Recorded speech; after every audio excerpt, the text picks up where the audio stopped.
We can generate a 3D magnetic grid structure starting from a 3D model of ours. By accessing the 3D magnetic grid editor,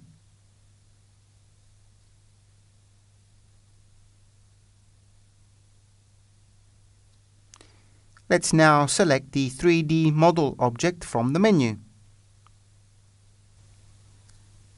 In our first case, we'll select our model from the catalogue. This means that it was already loaded previously with the specific import options. In the second case,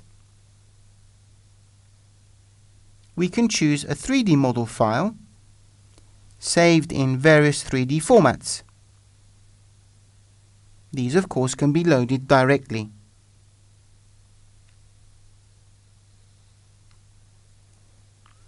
To be able to import the 3D model file, this has to be in one of these file formats.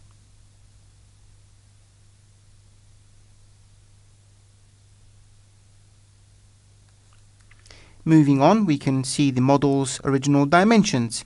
Here we can also define the unit of measurement of the model geometry simply by selecting it from the list here.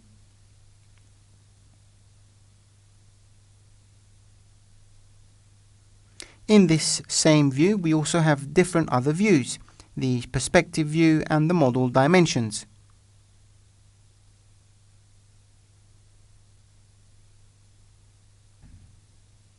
If we modify dimension, we can set the Keep Aspect Ratio feature active to make sure that all other dimensions are modified proportionally.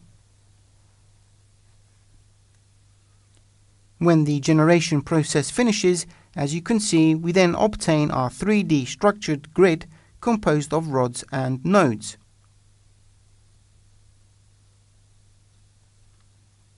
As usual, the available snap points are useful in 3D view when we need to cover our 3D magnetic structure with the building envelope entities.